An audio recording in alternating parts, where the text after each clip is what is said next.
Il était une fois, au beau milieu de l'été, des animaux qui vivaient paisiblement dans la forêt. En cette saison, les oiseaux et les insectes profitaient pleinement du beau temps et n'avaient aucun mal à trouver de la nourriture.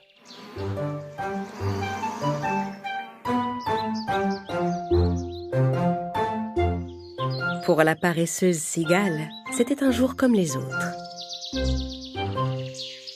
L'insecte savourait les racines et les herbes qu'il avait trouvées et chantait des chansons en jouant du violon étendu sous un arbre. Oh, quelle belle journée, la la la la la, je chante des chansons avec mon violon. Je ne connais pas les paroles de la chanson, mais à quoi bon?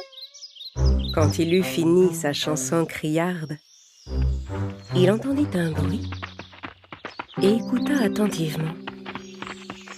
Pour essayer de repérer d'où venait le bruit, il grimpa plus haut sur une branche de l'arbre. C'est alors qu'il aperçut un peu plus loin une longue file de fourmis.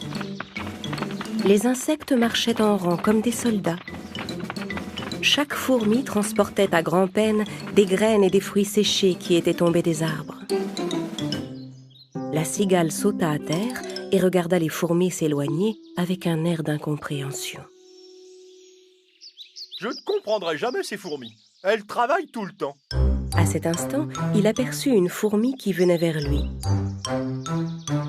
Le petit insecte transportait sur son dos une graine bien plus grosse que lui.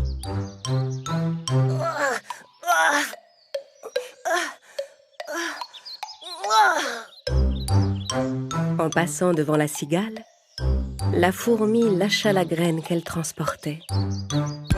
Elle avait grand besoin de se reposer. Désolée, la cigale contempla la fourmi d'un air incrédule. Et dis-moi, vous déménagez quelque part? Non. Mais ne me dis pas qu'une grande catastrophe arrive. C'est pour ça que vous fuyez? Mais non. Mais alors? Mais qu'est-ce que vous fabriquez? On rapporte de la nourriture. Ah d'accord. Eh bien, vous devez attendre beaucoup d'invités. Non, on fait nos réserves pour l'hiver. Vous faites des réserves pour l'hiver? Pourquoi?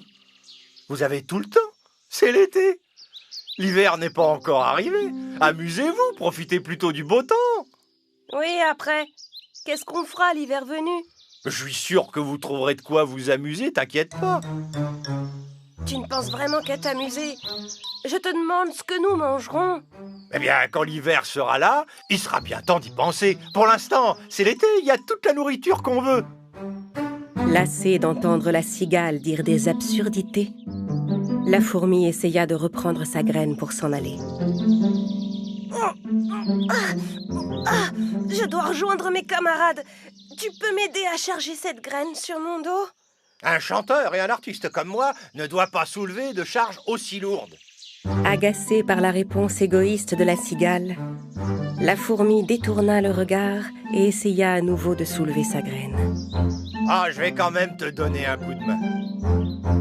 La cigale ramassa la grosse graine et la plaça sur le dos de la fourmi. La fourmi remercia la cigale et se remit en route. Pauvre petite, tous ces efforts pour rien.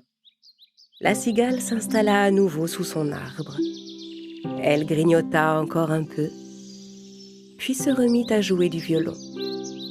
Oh, quelle belle journée, la la la la.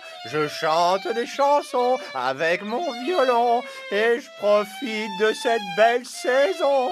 La la la la la. À cet instant, un écureuil sortit sa tête du tronc de l'arbre. La la la la la. Ça suffit, ça suffit! Arrête ça, s'il te plaît! Va chanter ta chanson ailleurs! J'essaie de me reposer, moi!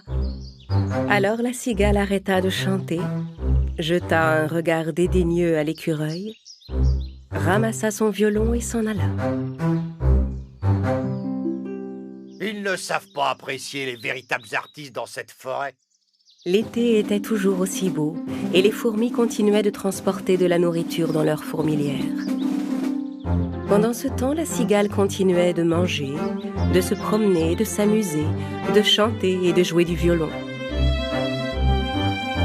Enfin, l'hiver arriva et le froid s'installa. Un matin, en se réveillant, les fourmis regardèrent dehors et virent que tout le paysage était recouvert de neige. Les petites fourmis eurent une pensée pour tous les animaux qui vivaient dans le froid, tremblants et affamés. De son côté, les herbes étant ensevelies par la neige, la cigale n'avait rien trouvé à manger depuis des jours. Tremblante, à bout de force, elle était incapable de chanter ou de jouer du violon. Rassemblant toutes ses forces, le pauvre insecte marcha dans la neige en repensant avec nostalgie aux jours heureux de l'été. Ah, c'était le bon temps. On trouvait de la nourriture. J'avais le ventre toujours plein, j'étais heureux. Soudain, il repensa aux fourmis qu'il avait vues transporter de la nourriture tout au long de l'été. Et il regretta de ne pas les avoir prises au sérieux. Il s'était bien moqué d'elles pendant l'été, et il se demandait maintenant si elles accepteraient de lui venir en aide. De toute façon, il était maintenant trop tard pour s'en aller. Oh, pas le moment de faire le fier. Je dois trouver le nid des fourmis et leur demander de l'aide. L'insecte se dirigea vers la fourmilière. Arrivé devant la porte, il appela. « Y a quelqu'un? Aidez-moi, je vous prie. » Qui est là? Il entendit du bruit à l'intérieur de la fourmilière. Gelée et à bout de force, la cigale répondit. « Ma chère amie, c'est moi, la cigale. S'il te plaît, laisse-moi entrer. » En entendant la cigale appeler, la reine de la fourmilière s'approcha de la petite fourmi. « Que se passe-t-il? Qui demande de l'aide? » Une cigale paresseuse qui a passé tout son été à chanter, ma reine. Je pense qu'elle nous appelle parce qu'elle a faim. Ouvrons-lui. Quiconque vient frapper à notre porte pour demander de l'aide doit être reçu. La reine et ses fourmis se dirigèrent vers l'entrée de la fourmilière et sortirent pour voir. La cigale gisait sur le sol enneigé, épuisée. Les fourmis ramassèrent le pauvre insecte et le transportèrent dans leur nid. Bien au chaud dans la fourmilière, la cigale revint à elle. Les fourmis lui donnèrent de l'eau et de la nourriture. Une fois remise sur pied, la cigale remercia la reine et alla trouver la petite fourmi. « J'ai été très injuste avec toi. Tandis que tu travaillais durement, j'ai passé l'été à jouer de la musique. Et pourtant, tu m'as prévenu, mais je t'ai pas prise au sérieux. Je regrette. » Que ça te serve de leçon, au moins. Nous aussi, on aurait bien aimé s'amuser cet été. Mais on devait penser à l'avenir. Si on n'avait pas fait des réserves de nourriture, on aurait été dans la même situation que toi. La cigale resta quelque temps chez les fourmis. Elle allait de mieux en mieux et reprenait des forces. Quand elle s'en alla, les fourmis lui donnèrent de la nourriture à emporter. Merci pour tout, mes amis. Vous m'avez sauvé la vie. Je ne l'oublierai jamais. À partir de maintenant, je ne serai plus jamais paresseux. Je peux te demander quelque chose? Mais bien sûr. Qu'est-ce que tu veux? Quand l'été sera revenu, tu pourrais peut-être prendre des leçons de musique et apprendre à jouer du violon. Je suis sûre que ça ferait plaisir à tous les animaux.